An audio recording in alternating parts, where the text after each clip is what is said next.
आज हम करेंगे ये प्रपोर्शनल कैपिटल कैसे निकालते हैं। तो अब हम पहुंच चुके हैं पार्ट 12। तो ये रहा क्वेश्चन। देखो यहाँ पे लिखा हुआ है सी एडमिट हो गया और उसका रेशो नया रेशो ये है सी प्रपोर्शनल कैपिटल लाया। अब वो कैपिटल तो लिखा नहीं, प्रपोर्शनल कैपिटल है, पर वो गुडविल लाया। तो सबसे पहले मैं क्या करूंगा, मैं बैलेंस लिख दूंगा। यहाँ पे लिखूंगा बाय बैलेंस ब्रॉट डाउन। तो यहाँ पे कौन कौन सा बैलेंस लाया, यहाँ पे देखो 30,000 40,000 रुपए बैलेंस है, तो 30,000 रुपए एंड 40,000 रुपए। उसके बाद में क्या करूंगा, यहाँ लिखा हुआ है, ये अपन बाद में निकालेंगे proportional capital. Provision for doubtful debt to be reduce by 2,000। अच्छा, रिड्यूस मतलब मेरा फायदा है, जब भी मेरा फायदा होता है तो रीवैल्यूएशन के अंदर क्रेडिट साइड में आएगा। ओके, लिखा हुआ है there is a old typewriter, उसके 2,600 वैल्यू है, वो बुक्स में अपीयर नहीं है, उसको रिकॉर्ड करूंगा। ओके, एक बात बताओ, जब मैं कोई एसेट को रिकॉर्ड करता हूं तो वो मेरा कहां पे जाएगा, वो मेरा क्रेडिट साइड में जाएगा।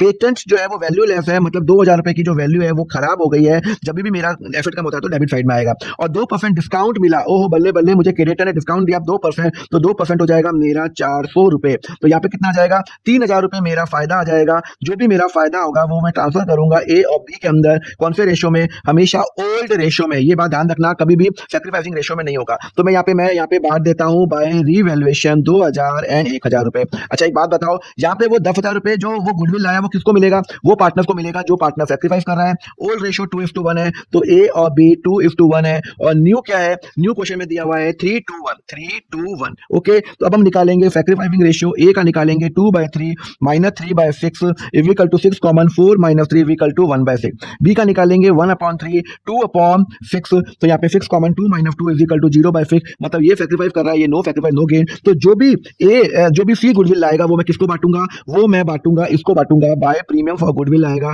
किसको बांटूंगा, 10,000 रुपए सिर्फ ए को बांटूंगा, बी को नहीं बांटूंगा। क्लियर है, बिकॉज वही पार्टनर सैक्रिफाइस कर रहा है। अब मैं रिजर्व को बांटूंगा 12,000, कौन सा रेशियो में, 2:1 में बांटूंगा। देखो मुझे हर कुछ बांटना है 2:1 के अंदर, तो यहाँ पे 8,000, यहाँ पे 4,000। अब मैं क्या करूंगा, यहाँ पे सब मेरा बच चुका, एवरीथिंग इज डन। तो मैं क्या करूंगा, इसको टोटल करूंगा, टू बैलेंस क्रेडिट डाउन निकालूंगा। कितना निकल जाएगा, फॉर 30,000 प्लस 2,000 प्लस 10,000 प्लस 8,000, तो यहाँ पे हो जाएगा 50,000, यहाँ पे हो जाएगा आपका 45,000। तो यहाँ पे टोटल जो कैपिटल है ऑफ ए प्लस बी है वो है 45 प्लस 50 इक्वल टू 95,000 है। अच्छा, यहाँ पे सी का शेयर कितना है, तो सी का शेयर 1/6 है, लिखा ना 1/6 है। इसका मतलब है ए और बी का शेयर कितना हो गया, 1 माइनस 1/6 इज इक्वल टू 5/6 हो गया। तो अगर 5/6 95,000 है तो टोटल कैपिटल ऑफ फर्म कितना होगा, सर 95,000 इंटू 6/5 में 95,000 ए और बी का है, वो 5 फिक्स है, टोटल कैपिटल कितना हो जाएगा, तो 95,000 into 6 divided by 5 is equal to 1,14,000 total capital है। अब उसमें सी का शेयर कितना है, 1/6 है, तो डिवाइडेड बाय 6 कर लो,